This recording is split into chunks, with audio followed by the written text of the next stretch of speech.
آگے سے جج صاحب یہ کہتے ہیں کہ میں نے 100-200 لوگوں سے پوچھا کہ تمہیں کنٹینٹ ملا ہے کبھی، تو انہوں نے کہا کہ نہیں ملا۔ اگر آپ یہ کہتے ہیں کہ آپ کے قریب وہ بلاسفیمی نہیں ہے تو اس میں میرا کیا قصور ہے؟ پاکستان کا قانون جس کو بلاسفیمی کہہ رہا ہے وہ بلاسفیمی ہے۔ اگر آپ کو بلاسفیمی نظر نہیں آ رہی تو پھر وہی الفاظ اپنے ساتھ استعمال کروائیں۔ آپ کو اونچا بولنا بھی توہین لگتا ہے، اس پہ تو کنٹیمپٹ آف کورٹ آ جاتی ہے۔ 23 لوگوں کو کنٹیمپٹ آف کورٹ دی گئی۔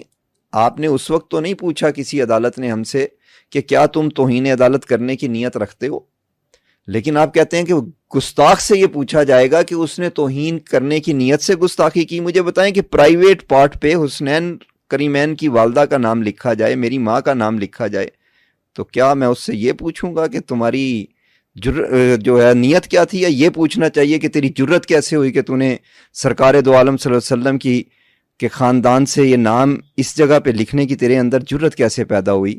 قانون یہ پوچھے گا یا یہ پوچھے گا کہ تیری نیت کیا تھی؟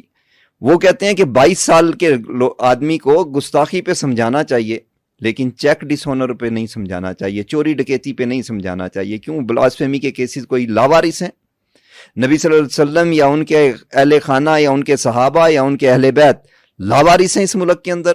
قرآن یا اللہ جو ہے اس کی جس چوڑے چمار کو جو ہے دل کرے گا وہ اٹھ کر بات کر دے گا، اور ہم یہ خاموش رہیں گے کہ جناب اس کی نیت پوچھنی ہے ہم نے پکڑ کے؟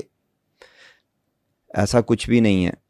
پاکستان کسی کے تجربوں کے لیے نہیں بنا، اللہ اور اس کے رسول کے دین کے نفاذ کے لیے بنا۔